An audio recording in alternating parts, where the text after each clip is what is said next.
si Dios nos lo permite. Y seguimos con nuestra serie, El gozo del Señor. Este es un tema que, pues como todos los temas de esta carta, pues es apasionante. Creo que nos ha confrontado mucho el estudio de esta epístola de Pablo. La carta a los Filipenses, como lo decíamos desde el principio, es una carta práctica de muchos consejos, de muchas confrontaciones, y esta es la 7ª entrega. Le vamos a poner por título Prosigo a la meta, tomando una frase del mismo apóstol Pablo. Y vamos a leer, si me acompaña por favor, al libro a los Filipenses, en el capítulo 3, versículo 13.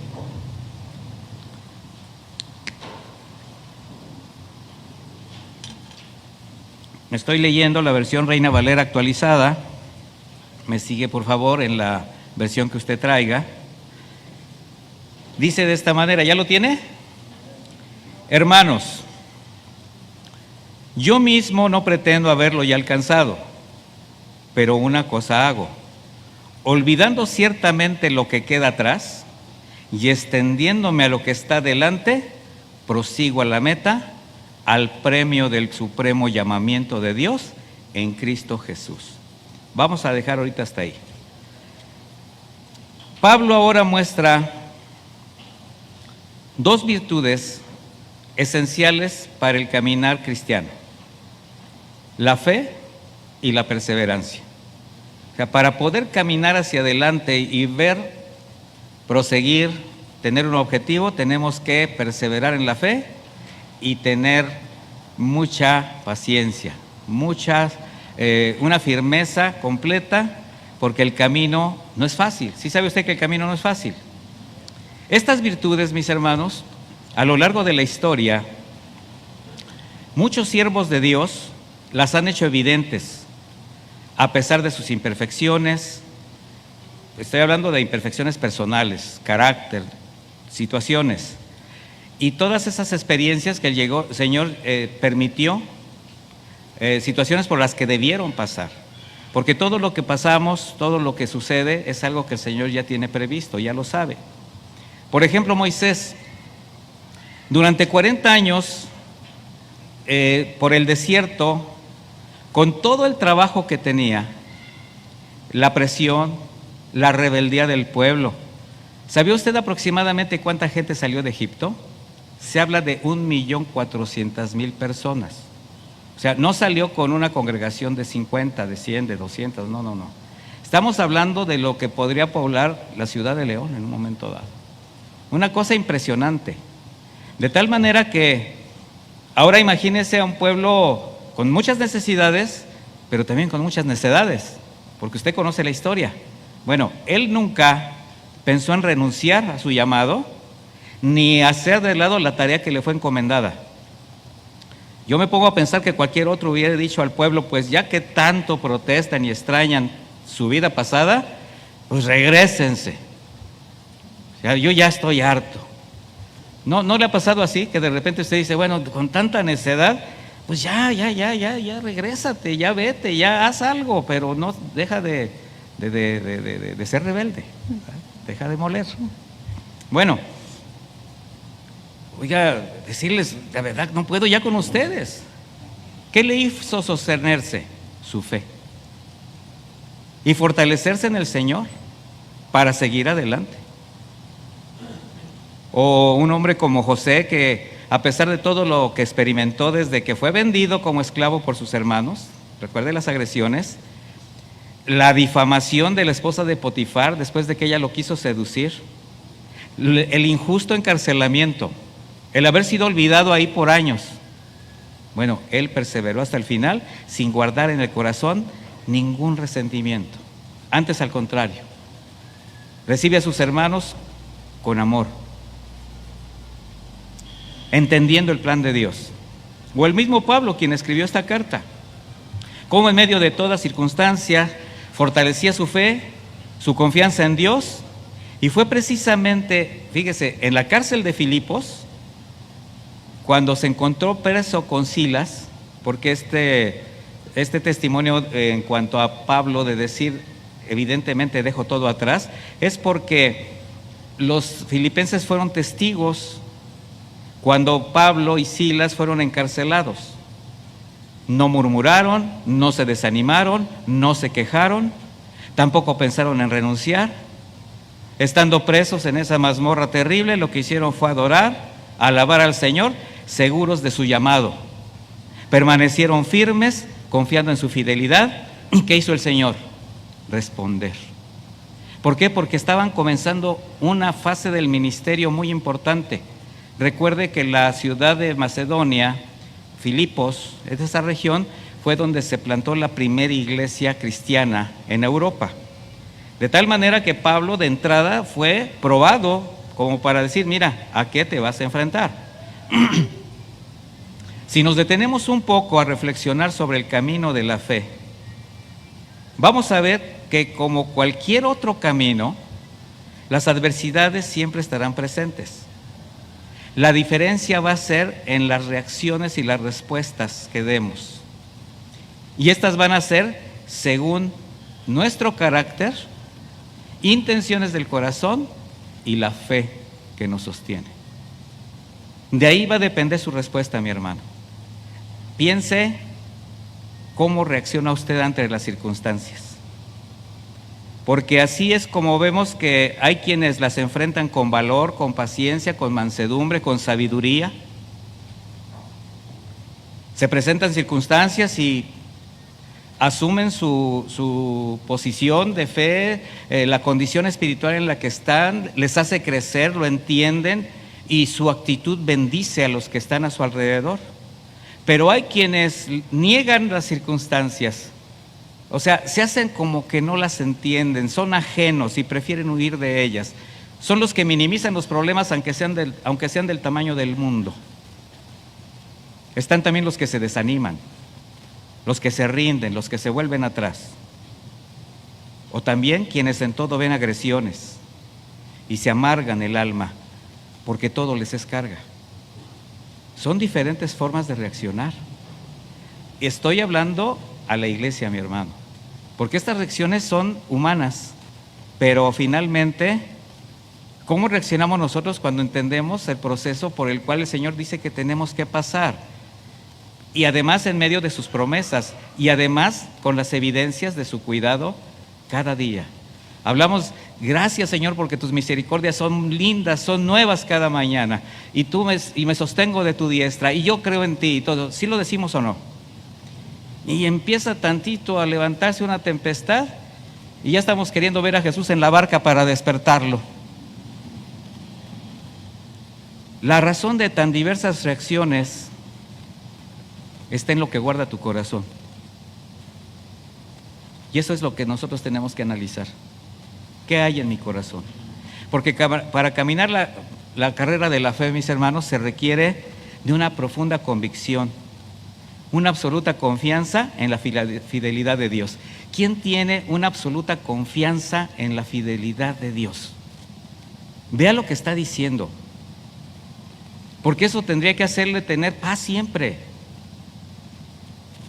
Una profunda convicción que su soberanía y su voluntad son perfectas, que nada se escapa de su control y que de todo lo que Él permite, siempre usted va a salir adelante, porque con la prueba va a poner siempre ¿qué?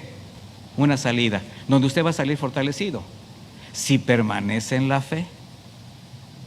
Es más, aunque nos caigamos, aunque nos desanimemos, Él está ahí para levantarnos.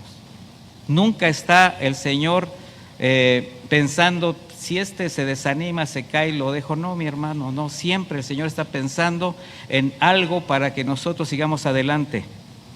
Pero por carecer de estas convicciones encontramos creyentes, por ejemplo, con mucha disposición, con talentos, con dones espirituales que el Señor les ha dado, pero no logran caminar y servir a Dios como Él demanda. Y aquí ya vemos que hay una falta de fe, de obediencia y de perseverancia. Hay creyentes conformistas, por una parte, porque en contraste a esto, Hay creyentes cuya confianza en Dios les lleva a la obediencia, a la perseverancia, a cumplir con su llamado y experimentan esa gloria diaria de caminar con el Señor, a pesar de las circunstancias. Mire, así es como el apóstol Pablo está enseñando bajo su propia experiencia esa necesidad de perseverar a pesar de todo lo que como siervo de Dios probado vivía dando testimonio de su fe. Y usted conoce la vida de Pablo. De manera personal la hemos estudiado, usted la ha leído. Recordemos que cuando él escribe esta carta, pues están pasando casi 2 años de estar preso. Sin embargo, el deseo de perseverar en su fe fue tan firme que después de haber mencionado lo que estudiamos en la enseñanza anterior, de tomar la decisión de dar todo por basura, de hacer de lado todo lo que él, pues como hombre natural, veía como sublime, ¿verdad? Con tal de caminar con el Señor, de perseverar, de que el conocimiento del Señor se hiciera una realidad en él, ¿qué hizo? Caminó y desechó todo. Y después de darles el testimonio de haber desechado todo por el amor de Cristo, ahora les dice: hermanos, yo mismo no pretendo haberlo ya alcanzado todo. Fíjese la humildad de Pablo. O sea, está dando pasos seguros en su fe, está renunciando a las cosas que le sostenían, humanamente hablando, pero todavía dice: yo mismo no pretendo nada. Pablo, a pesar de las revelaciones, de ser usado por el Señor, de un intenso trabajo ministerial, él sigue consciente de su necesidad de continuar creciendo en el conocimiento de Cristo, de ser perfeccionado. ¿Usted cree que nosotros deberíamos de tener ese sentir y esa convicción que tenemos la necesidad de seguir creciendo, de seguir siendo enseñados, de que jamás vamos a dejar de aprender? Porque es muy lamentable ver cristianos sintiéndose, por un lado, cómodos, pensando que por unos cuantos años en la fe, aprenderse unos versículos, cumplir algunos deberes cristianos, haber tenido algunas experiencias místicas que los han llevado en alguna doctrina, ya están completos, ya están del otro lado. Sin embargo, ¿cuántos saben que como hijos de Dios, por lo que hablemos de pasar, de experimentar durante nuestra estancia en este mundo, forma parte del perfeccionamiento necesario por parte de Dios, que además no va a acabar jamás, no va a acabar? El día que usted diga: yo ya la libré, va a ser porque ya esté en los cielos con el Señor. Aquí no libramos nada, mis hermanos. Aquí al contrario, estamos en el fragor de una batalla. Pero es una batalla linda, es una batalla en las manos del Señor, donde caminamos en las victorias de Cristo. No es nuestro trabajo, no son nuestras luchas. Él es el que hace la obra y nosotros caminamos en esa obra. De tal manera que, en referencia al crecimiento de la fe y la madurez espiritual, tenemos que entender que esto va a ser derivado del conocimiento de la palabra, pero también de la santificación, de cómo vamos limpiando nuestra vida, cómo vamos siendo obedientes a la palabra, cómo pasamos nuestras pruebas, cómo pasamos los tiempos de aflicción, los tiempos de servir a Dios, pero también los tiempos de refrigerio, de descanso, de paz, porque en la carrera de todo va a haber, mis hermanos. En una carrera, ¿quién ha corrido un maratón o algo parecido? ¿Nadie? Hay algunos. Y cuando van en la carrera y de repente ven una estación de agua fresca, ¿qué dicen? No, pues hay para la otra. No, aunque sea un chorrito. Y se siente, ¿qué se siente? Hay quienes ni siquiera se lo toman, se lo echan en el cuerpo para refrescarse. Bueno, así es la carrera, mis hermanos. En el trayecto nos encontramos estaciones de refrigerio donde nos refrescamos, donde disfrutamos, para seguir, ¿qué? Diga, corriendo. Y como dicen en Guadalajara, bien mucho, ¿verdad? Sí, esto lo digo por los que nos oyen allá, ¿no? De manera que Pablo, consciente de su necesidad de crecer, está instruyendo a la iglesia diciéndoles: no pretendo haberlo alcanzado todo, pero una cosa hago, y este es el consejo: De aquí va a partir prácticamente la enseñanza. Olvidando ciertamente lo que queda atrás, extendiéndome a lo que está delante, prosigo a la meta, al premio del supremo llamamiento de Dios en Cristo Jesús. Mire, vamos a comenzar por establecer qué es meta, bíblicamente hablando. La palabra meta del vocablo skopos, con K, indica a quien está vigilante, y se traduce también como una marca trazada sobre un objetivo. Entonces el sentido de la frase es: yo camino atento, vigilante a los acontecimientos, y camino sin perder de vista el objetivo y propósito que me ha sido trazado por causa del llamamiento de Dios en Cristo Jesús. O sea, estoy ¿qué? Atento a los acontecimientos. Porque si no estamos atentos a los acontecimientos nos van a comer, mis hermanos. Hay mucho de lo que el entorno nos va a querer, nos va a seducir, nos va a tentar, nos va a desviar. Aún dentro de la misma fe, vamos a ser probados en nuestro carácter. Eso significa meta. Estar atentos con la mirada puesta en un objetivo. ¿Cuál es el objetivo? El llamado que tenemos en Cristo Jesús. Ahora, ¿qué significa este supremo llamamiento? En 2 de Tesalonicenses 2:14, vamos a ver una escritura.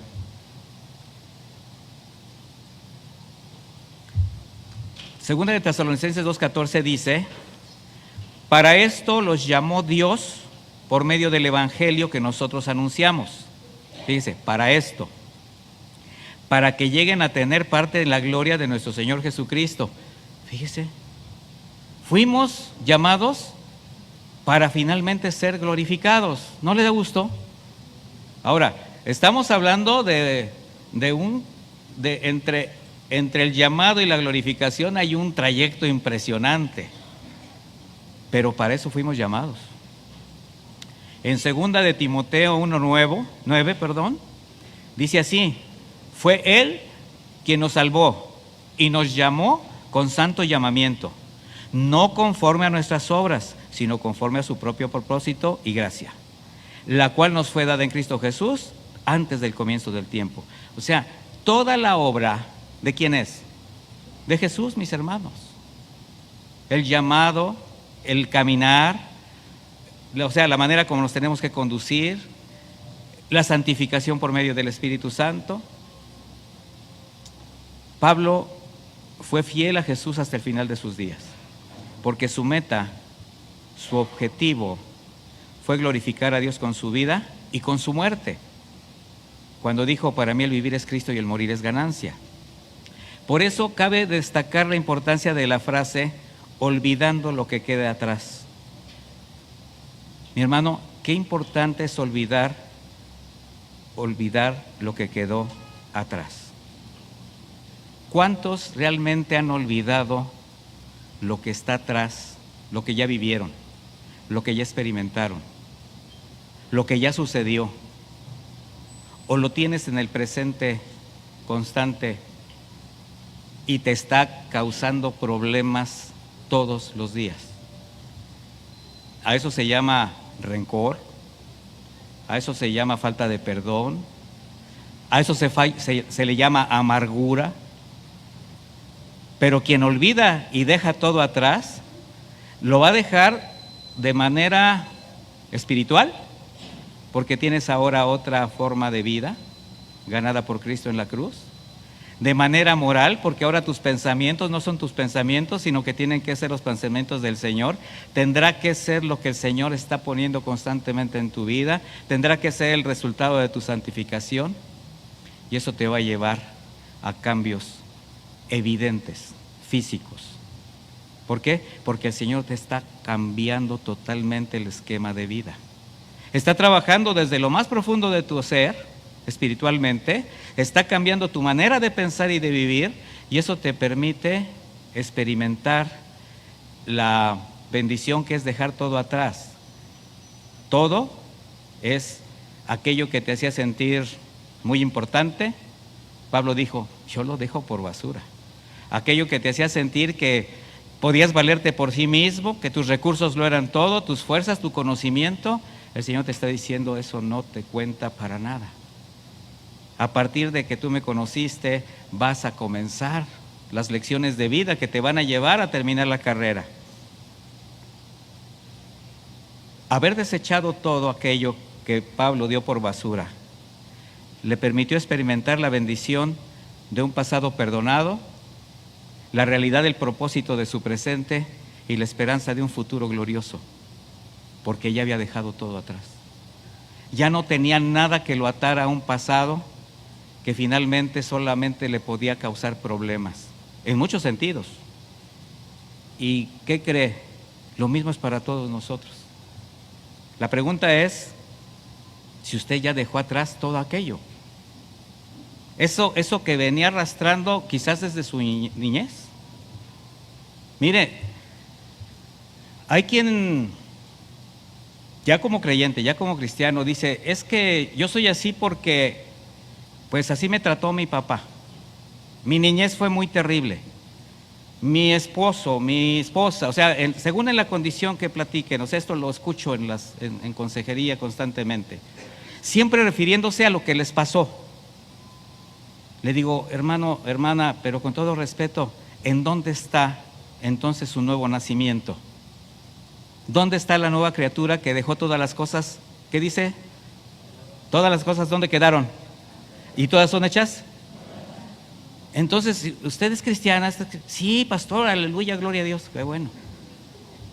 Y entonces, ¿de dónde viene tanta amargura? Tanta falta de perdón.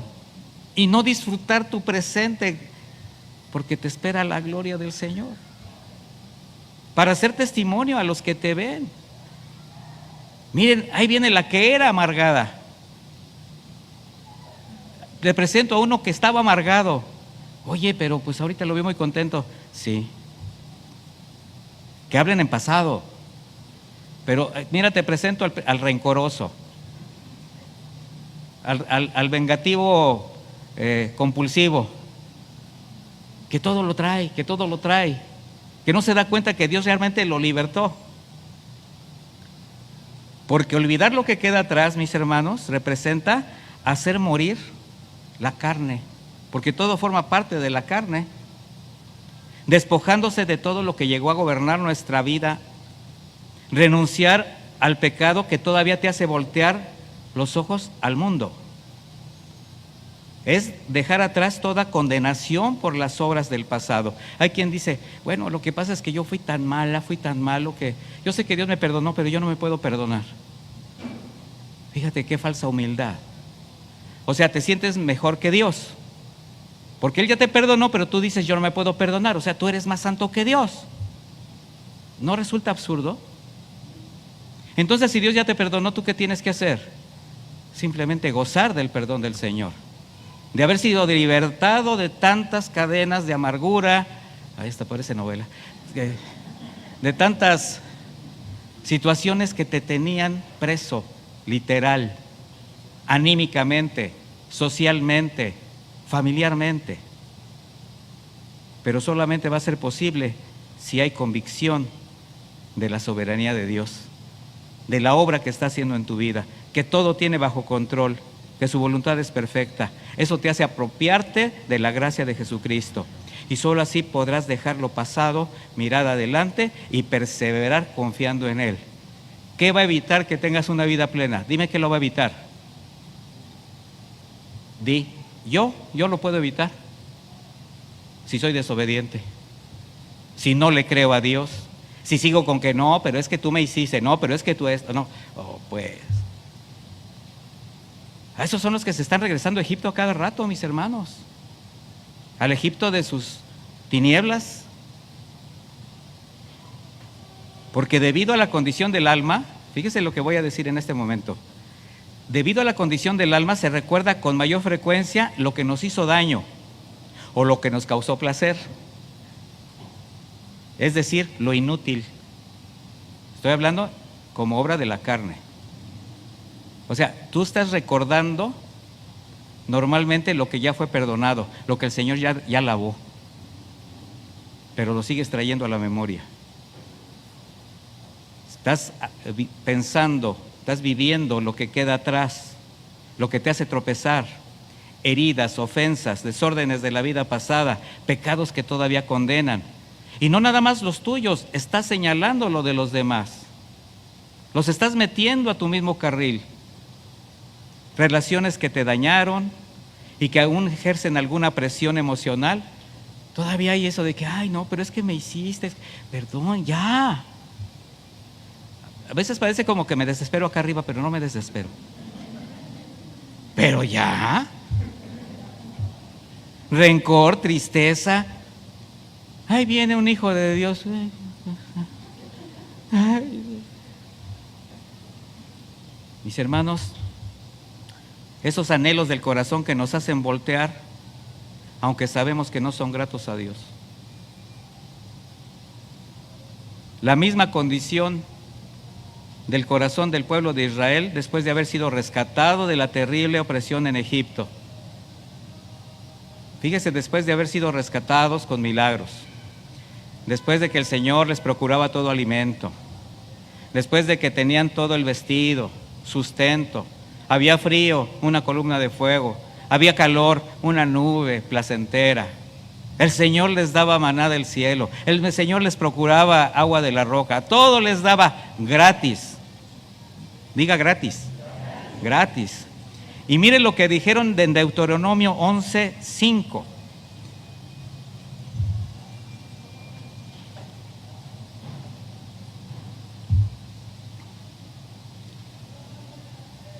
¿Ya lo tiene? ¿Cómo extrañamos el pescado que comíamos en Egipto? Y los pepinos, los melones, los puerros, las cebollas y los ajos que nos regalaban. Ahora resulta que hasta eran buenos los egipcios. ¿Cuándo les regalaron algo si todos lo tenían que ganar con el sudor de su frente, a precio de sangre, a precio de su propia vida? Dice, y ahora andamos con la garganta reseca, pues no vemos más que este maná. Qué manera tan terrible de menospreciar la gracia de Dios. ¿Y sabe que hay muchos creyentes así? Que están recordando lo que el pasado supuesto era mejor y no se dan cuenta de la gracia que les sostiene. Solo recuerdos y anhelos del alma que no permiten ver la bendición de haber sido liberados por Dios. El pueblo de Israel no lo entendía, muchos creyentes no lo entienden. La dureza del corazón les cegaba el entendimiento. Y ahora resulta que hasta veían bueno lo que les oprimía, lo que los tenía en esa terrible condición. Mire, si usted ha caído en una situación así de decir, es que me iba mejor cuando era yo no cristiano, porque yo lo he escuchado. Hay quienes llegan y me dicen, oiga pastor, es que ahora que soy cristiano me va más mal. No, mi hermano, no te va más mal, te va peor. No, es que mire mi hermano, no se trata de que te vaya más mal, lo que pasa es que te estás fijando porque alguien te engañó. Alguien te dijo, recibe al Señor acepta al Señor como tu Salvador y todo va a ir bien. No, el Señor no nos engañó de esa manera. Pero el Señor sí nos dijo que iba a estar con nosotros siempre, eso sí lo dijo. Que su fidelidad nos iba a alcanzar. Que el Padre Celestial tiene conocimiento de lo que necesitamos y que no nos va a faltar nada. Eso sí lo dijo el Señor. Y Él ha sido fiel. Pero estos israelitas olvidaron su clamor a Dios. Ellos clamaban a Dios. Recuerda lo que le dijo el Señor a Moisés: he escuchado el clamor de mi pueblo. Olvidaron que los sacó milagrosamente, que ahora Él era el que los sostenía, los guiaba, los cuidaba. Sin embargo, se mostraron inconformes, egoístas, rebeldes. Y como en antaño hay mucha inconformidad en la iglesia del Señor, con un fuerte deseo contenido de regresar a lo que algún día controló todo su ser, porque tú fuiste controlado por el pecado, tú fuiste controlado por tus pasiones desordenadas. El Señor te ha libertado, te ha extendido su gracia, te provee de todo lo necesario. Espiritualmente, moralmente, físicamente, materialmente, cambió tu tristeza en danza, mi hermano, cambió todas las cosas. La diferencia es no los eventos, no los acontecimientos. El mundo continúa igual. Así como te endeudabas antes, no te debes endeudar ahora. Eso tendría que ser diferente. Así como reaccionabas antes, no deberías de reaccionar ahora. Pero si sigues en la misma inercia, pues vas a tener los mismos problemas. Pero si empiezas a caminar administradamente, ordenadamente, santificando tus acciones, tu vida, decidiendo distinto, no te estoy diciendo que todo se va a arreglar, pero la vida va a cambiar. El mundo continuará tratando de afligirnos, de angustiarnos. La diferencia es que tenemos a Cristo ahora en nuestra vida y la dirección de su Espíritu Santo. Esa es la diferencia. Nunca dijo el Señor que por ser cristiano ibas a dejar de tener problemas. El Señor dijo, en el mundo tendrás aflicción, pero no se turbe tu corazón porque yo he vencido al mundo y yo estaré contigo siempre. La diferencia es que nosotros estamos pensando lo que el Señor nunca dijo. Y si alguien te engañó en el camino, bueno, es tiempo de que tú reacciones y digas, así es cierto, ¿verdad? Y hasta hoy el Señor me ha sostenido, ahí sí, ¿o no? Por eso la necesidad de la perseverancia para llegar a la meta. Porque cualquier distractor, cualquier debilidad va a ser suficiente para hacer volver la mirada, el corazón al pasado, con el riesgo de regresar al lugar de donde fuimos rescatados. ¿Y sabes qué va a suceder si pisas ese terreno nuevamente? El solo pensarlo nos da escalofrío a los verdaderos creyentes. ¿Sí recuerdas de dónde te trajo el Señor? ¿Quisieras pisar esos terrenos? Mi hermano, eso es darle el verdadero valor a la gracia. Por eso el Señor dijo, ninguno que poniendo su mano en el arado mira atrás es apto para el reino de Dios. ¿Qué era el arado? Un instrumento de labranza, una yunta tirada por dos animales. ¿Qué hacía el labrador? Ponía una mano en el arado, en la otra traía una vara para guiar a los animales, mirando siempre hacia el frente para evitar que el surco quedara torcido. Por eso habla de que ninguno poniendo la mano en el arado. Ya estás, tú ya estás con la mano en el arado. Ahora, ¿te puedes distraer? Sí te puedes distraer, pero no te debes distraer, porque va a salir torcida la brecha. El arado es símbolo de un caminar recto. Por eso dijo el Señor, ponte mi yugo. ¿Sí te das cuenta que eso dijo? Mi yugo es fácil y mi carga es ligera. Entonces, este es un símbolo de caminar recto, mirando al frente, sin voltear, para no desviarse, para no tropezar y seguir a Cristo con los ojos puestos en Él, haciendo caso omiso a cualquier fuente de distracción. ¿Cuáles son las fuentes de distracción que tú identificas en tu vida? Porque pueden venir desde lo más profundo de tu corazón. Acuérdate que tenemos dos fuentes de distracción y de tentación. La interior, que es la que nosotros mismos generamos por nuestra naturaleza, y la exterior. Pero a esas dos no las tienes que escuchar, mi hermano, porque las dos te van a engañar. El corazón es engañoso y perverso, fraudulento, y te va a hacer caer, y te va a hacer hasta que te justifiques en lo que estás haciendo. Pablo nos está enseñando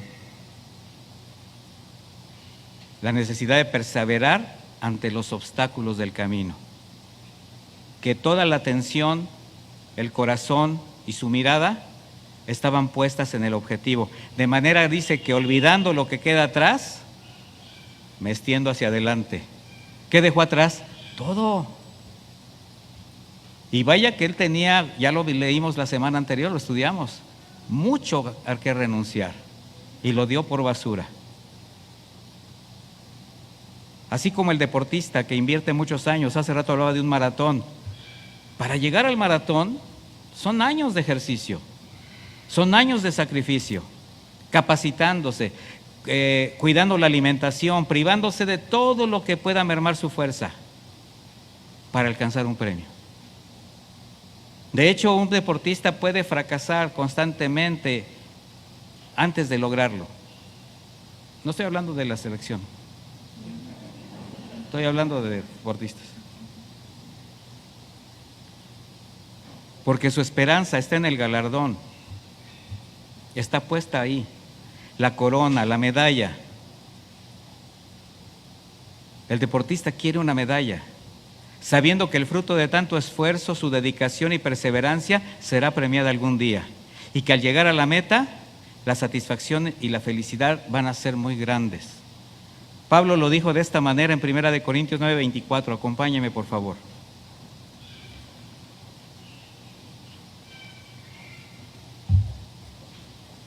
Primera de Corintios 9:24.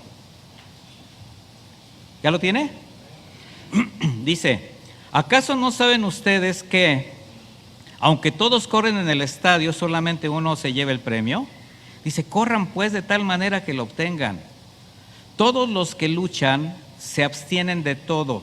Ellos lo hacen para recibir una corona incorruptible, pero nosotros para recibir una corona incorruptible. Así que yo corro y lucho, pero no sin una meta definida. No lo hago como si estuviera golpeando el viento, más bien golpeo mi cuerpo y lo someto a servidumbre, no sea que después de haber predicado a otros, yo mismo quede eliminado. Él estaba consciente de su necesidad de perseverar. No está hablando de perder su salvación, mis hermanos. Está hablando de no llegar a la meta de la manera correcta.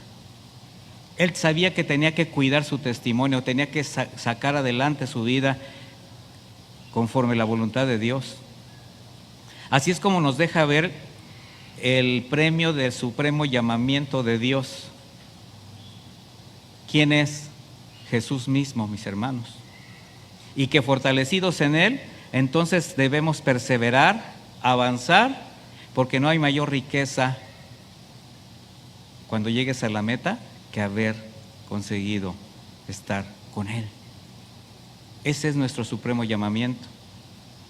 Pablo perseveró a pesar de las múltiples adversidades, decepciones en su caminar a Dios, sufriendo persecución, agresión, traiciones, abandono de sus mismos amigos, de sus discípulos, menospreciado por sus hermanos de raza, pero nunca abandonó el camino ni su servicio al Señor. ¿Qué nos mostraba con esto?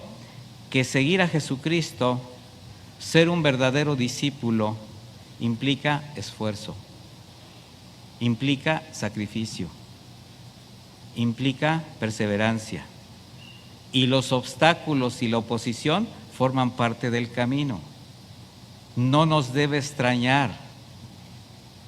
No estés buscando siempre que las cosas vayan ligeras, como que no sucede nada. Preocúpate cuando sean así.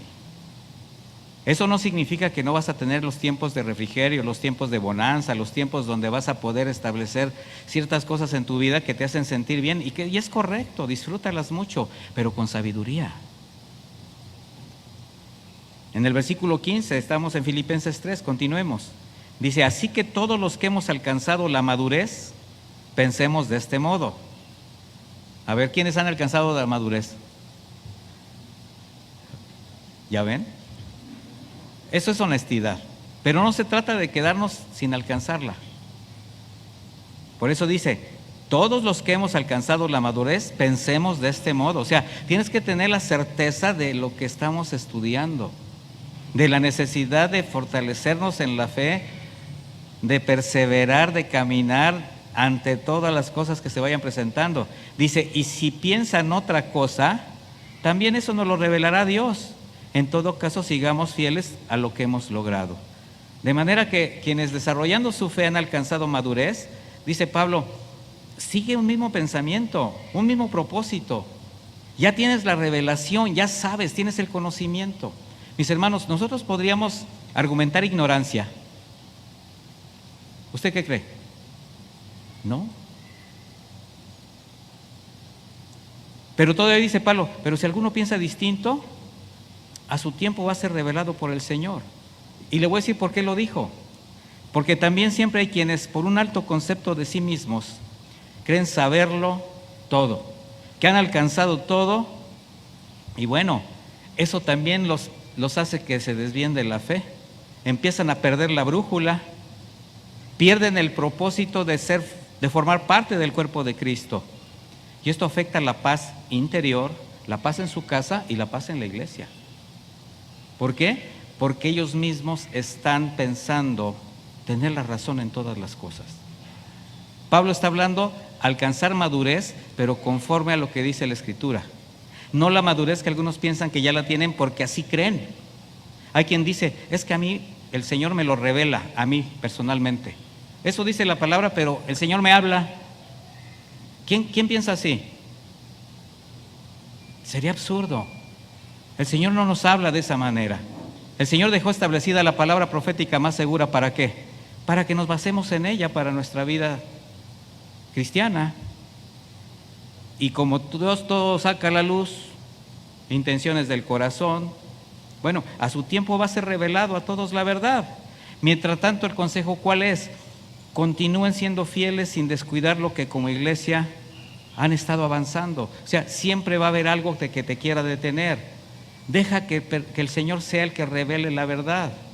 Esto nos lleva a no contender con nadie. Simplemente a decirle, tienes que entender el consejo de Dios de manera personal, pero directamente de la Escritura. 17, hermanos, sean imitadores de mí. Ahora establece algo muy importante. Y presten atención a los que así se conducen según el ejemplo que tienen de nosotros. Mire todo lo que has puesto, Pablo, todo lo que ha hablado de renunciar a todo, de no pretender haberlo alcanzado, de dejar todo atrás, y ahora dice, sean imitadores de mí. Pablo con esta frase compromete y reta a cada creyente a crecer en la fe.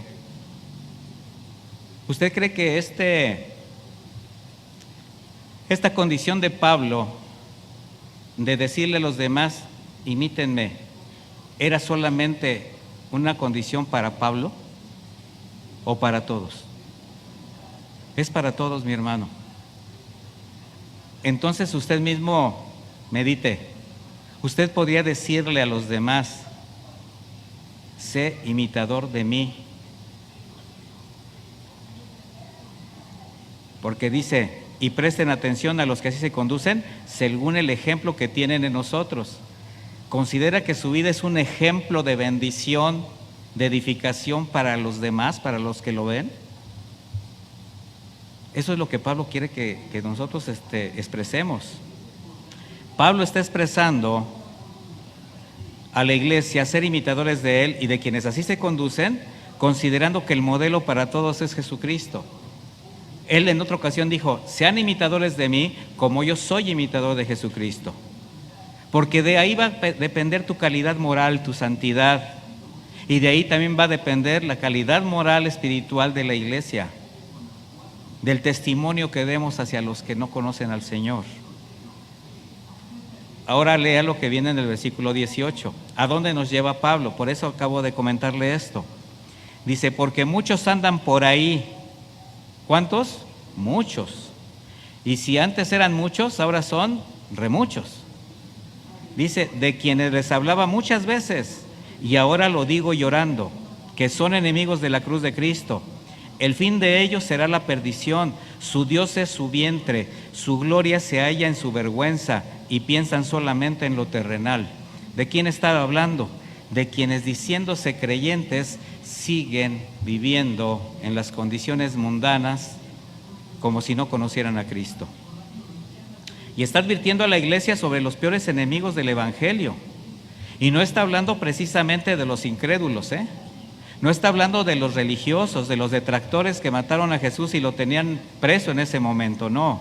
Esta es una advertencia para quienes pretendiendo ser creyentes o siervos de Dios, contradicen su fe con una corrupta forma de vida, con un testimonio deplorable. Y al decir que su Dios es el vientre, los está señalando como esclavos de sus propios deseos. O sea, ellos son esclavos de sus propias intenciones del corazón. Ahora imagine cristianos, siervos de Dios, siendo guiados por sus propios instintos, por sus apetitos carnales, orientados siempre a las cosas terrenales, el amor al dinero, la exaltación del ego, la inmoralidad sexual. ¿Se puede imaginar un cristiano así? Usted dígame. No lo podemos imaginar. ¿Usted cree que hay? ¿Será cristiana esa persona? es algo que no puedo determinar yo ni nadie. Es algo muy personal entre esa persona y Dios. Pero lo que sí le puedo decir es que la Biblia dice que por los frutos vamos a reconocer el árbol, la fuente de donde viene. De ahí que cuando vemos a alguien que solamente trata de saciar sus apetitos para satisfacerse momentáneamente, pues lo único que están haciendo es llenar sus corazones y su mente de las cosas que no son, orgullosos de los que debería darles vergüenza. Por eso dice, no tienen ninguna vergüenza. El apóstol Judas lo describe de esta manera en el versículo 4, pues del único capítulo. Dice Judas 1:4, pues por medio de engaño se han infiltrado entre ustedes algunos malvados, estos que desde antes habían sido destinados a la condenación, convierten la gracia de nuestro Dios en libertinaje y niegan a Jesucristo, nuestro único soberano y Señor. Es muy lamentable que la iglesia constantemente sea infiltrada por este tipo de personas, pero yo le voy a decir algo, es algo que ha existido y seguirá existiendo. De ahí la importancia de que cada uno guarde su corazón, de que cada uno se dé cuenta del terreno espiritual que está pisando.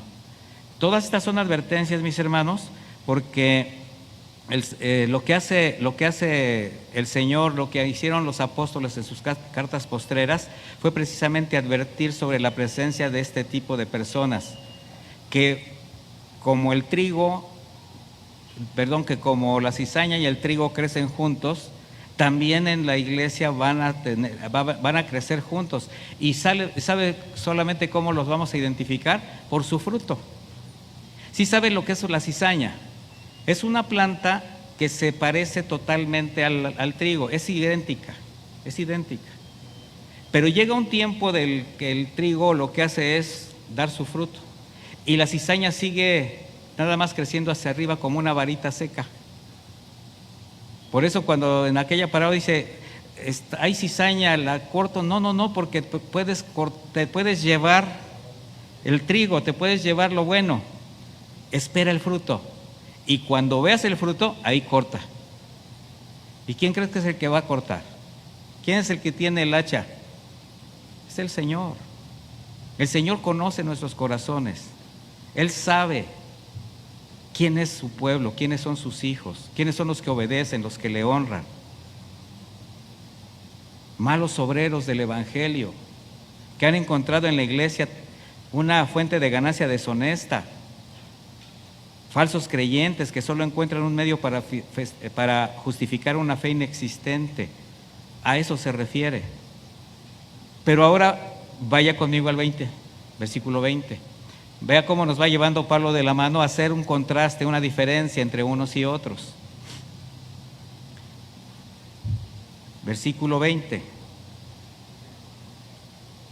Pero nuestra ciudadanía está en los cielos, de donde también esperamos al Salvador, al Señor Jesucristo. Él transformará el cuerpo de nuestra humillación para que sea semejante al cuerpo de su gloria, por el poder con el que puede también sujetar a sí mismo todas las cosas. Aquí Pablo establece nuevamente la exaltación y el poder de Cristo, recordando a los filipenses algo importante, la ciudadanía. La ciudadanía que los creyentes tenemos, ¿en dónde dice? En los cielos. Por eso marca una diferencia entre la profesión de fe y la vida real de esa fe. No sé si me di a entender. Hay quien profesa la fe, pero hay quien realmente vive la fe. Sí sabe que muchos dicen que son cristianos. Ahora, ¿cómo los identificamos? Por su fruto. Como algunos que plantean la religión solamente como una forma de justificar una creencia, o quienes realmente profesan su fe para evidenciar lo que ellos son. Hay quienes, por ejemplo, asisten a las reuniones de la iglesia, pero su mente está puesta en asuntos relacionados con el mundo, buscando beneficios materiales, reconociendo, pretendiendo satisfacciones solamente. Pero dice Pablo, nosotros somos distintos. Algo así como nosotros nos cosemos aparte. Nuestra ciudadanía está en los cielos. ¿Por qué se los dice de esta manera? Recordemos que Filipos era una colonia romana. Los filipenses en sí, el pueblo de Filipos, estaban orgullosos de pertenecer al gran imperio de Roma. Recuerda que al principio les hablaba yo que a Filipos se le decía pequeña Roma. Bueno, ellos estaban muy orgullosos de esto. Y la ciudadanía romana era altamente apreciada. Por eso Pablo insiste que los creyentes, los redimidos, tenemos una ciudadanía mejor, donde finalmente el Señor vendrá por nosotros. ¿A qué se refiere con ciudadanía? A la forma de vivir, a la forma de expresar tu vida. Significa un nuevo estilo, también se traduce como que nuestro hogar está en el cielo, o que somos vecinos del cielo. Es una analogía. Estamos tan cerca del cielo que puede ser inalcanzable. ¿Sí se da cuenta de lo que dije? Estamos tan cerca del cielo, pero puede ser inalcanzable cuando no lo vemos desde la perspectiva de Dios. De manera que, así como en esta ciudad, colonia romana, sus ciudadanos se adaptaban a los preceptos del emperador romano, pues espiritualmente la iglesia de Cristo puede ser o debería de ser como una colonia del cielo aquí en la tierra, cuyos ciudadanos tendrían que pensar, actuar y hablar conforme al modelo celestial. ¿Cómo cree que se viva allá? Bueno, no sabemos, pero deben ser las cosas perfectas. ¿Usted cree que alguien es rebelde? El rebelde ya está abajo. El que se rebeló alguna vez con todos los que le siguieron. Lamentablemente, la mayor de las veces no es así. No se vive conforme a un modelo celestial, pero debería de ser. Así que si examinamos los pensamientos, las actitudes y las palabras, o sea, cada uno examine eso. Examine sus reacciones, sus pensamientos, sus actitudes, sus palabras y medite si su conducta es la de alguien que representa a Jesucristo, de alguien que realmente vive su ciudadanía celestial, porque la Escritura también dice que somos embajadores de Cristo. De acuerdo a esa posición, ¿cómo tendríamos que representar a nuestro Señor? Nosotros tenemos que representar a Cristo y hacer que el cielo sea una realidad para los demás. ¿Qué dijo el Señor? Arrepiéntanse porque el reino de los cielos se ha acercado. Cuando nosotros presentamos a Cristo y vivimos nuestra cristiandad, ¿qué cree que estamos acercándole a la gente? El reino. Por tanto, la conducta de cada creyente, mis hermanos, ante el inminente regreso de Jesús, ¿cuál debe ser? ¿Cuál debe ser nuestro testimonio? De integridad, de santidad, de obediencia, una condición de alerta constante, de estar listo, las lámparas encendidas, sabiendo que el Señor puede aparecer en cualquier momento. ¿Sí sabía usted eso? Que para el Señor el tiempo es inexistente. Y así como en este momento podría venir, puede tardarse el tiempo que Él quiera. Y la vida va a continuar. Y los creyentes tendremos que seguir caminando, dejando todo donde atrás, poniendo la mirada adelante, porque tenemos un objetivo trazado. ¿Quién tiene ese objetivo trazado? En espera de nuestra transformación final, la glorificación de nuestra humillación, dice Pablo, de estos cuerpos que habrán de vestirse de incorrupción para vivir eternamente en la presencia de nuestro Señor. Valdría la pena reflexionar cómo estamos esperando al Señor. ¿O solamente estamos viviendo? ¿Estamos sobreviviendo? ¿Será que somos la iglesia que realmente quiere que el Señor regrese? Porque la iglesia dice, la Escritura, que clama diciendo, ven Jesús, ven, ¿sí o no? Pero una iglesia que dice, ven Jesús, ven, es porque sabe que se va a ir con Él. Es porque sabe que está honrando a su Señor. que está alerta, que no hace nada por deshonrarle, que realmente es una luz para los demás. O sea, usted puede desarrollar sus actividades, usted trabaja, tiene un negocio, es empleado, hace lo que sea, pero en medio de todo eso usted va a glorificar al Señor con una conducta de ciudadanía celestial. A eso se refería Pablo. Nos está llevando de la mano. Primeramente él dice: yo deseché todo lo que tenía, lo di por basura. Aquí está mi carrera, aquí está todo lo que yo creía, aquí están mis doctrinas, aquí está todo lo que me sustentaba por el conocimiento de Cristo. Ahora el conocimiento de Cristo ha transformado mi vida. Ahora sé que tengo que seguir hasta el final, perseverando. Y ahora sé que tengo que vivir una vida de tal manera que los demás puedan ser imitadores de mí, como yo lo soy de Cristo. Mis hermanos, ese es el caminar cristiano. Eso es lo que el Señor nos está hablando a través del apóstol Pablo. Repito, valdría reflexionar cómo estamos esperando a nuestro Señor.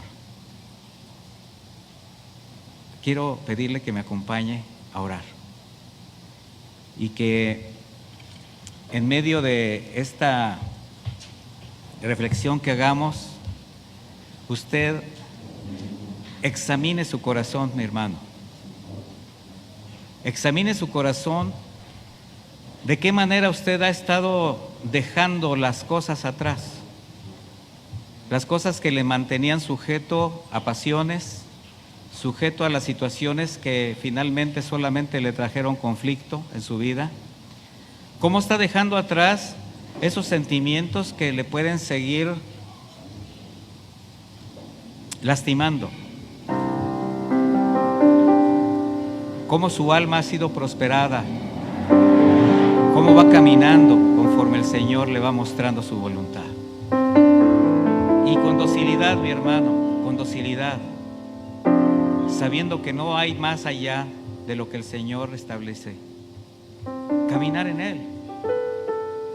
No seamos rebeldes como ese pueblo que siempre se veía inconforme, que no entendieron que la tierra prometida era Dios mismo sobre ellos, habiéndolos libertado, proveyéndoles de todo lo necesario, guardándoles de todo mal.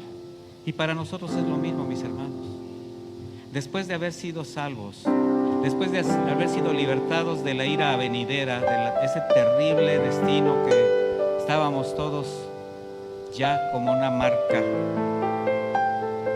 dígame, ¿qué podemos regatearle al Señor? No seamos rebeldes y establezcamos el reino en nuestro corazón. Limpiemos el corazón de todo aquello que todavía no dejamos atrás.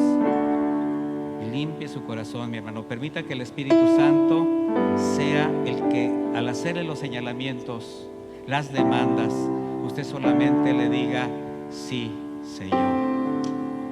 Es momento de cambiar, es momento de limpieza, es momento de caminar. Es momento de ser la generación que entró a la tierra prometida. Es momento de caminar a la meta en pos de nuestra glorificación, mis hermanos. Señor, te damos muchísimas gracias por tu mensaje. Te damos muchas gracias por tu palabra. Te damos gracias porque día a día confrontas nuestra vida, confrontas nuestros pensamientos, desnudas nuestras verdades, expones nuestras intenciones del corazón y nos das la dirección correcta. Muchas gracias, Señor, porque la luz ilumina y nosotros queremos seguir caminando en esa luz. Muchas gracias porque la verdad santifica y queremos seguir caminando en esa verdad. Así que, Padre, gracias por tu palabra. Te queremos decir que te amamos, Señor, que te reconocemos como nuestro Salvador y Señor, pero también que te reconocemos como el único que puede guiar nuestros destinos. Así que aquí estamos, Señor. Ahí, mi hermano, tú solo. No es un compromiso delante de Él en el cual tengas en este momento que levantar la mano y decirle algo. Eres tú y Él. Si te has sentido descubierto, si te has sentido demandado de algo, como siempre, es el momento de dar un paso más. Pon tu mirada en ese objetivo, en ese propósito, y quítate la carga. Quítate aquella carga que el Señor te ha señalado, que te sigue lastimando, que no te deja caminar, que no te deja ser la bendición a la cual has sido llamado. Gracias, Padre, por tu misericordia, y nos dejamos en tus manos, Señor. Que sea tu Espíritu Santo el que nos siga rigiendo. Ayúdanos, Padre eterno. Y no importa que duela, Padre eterno, no importa que duela, muéstranos cada falta, cada error, cada pecado. Límpianos, Padre eterno. Santifícanos en tu verdad. Tu palabra es la verdad. En el nombre de Jesús te damos gracias y nos dejamos en tus manos. Que Dios les bendiga, mis hermanos.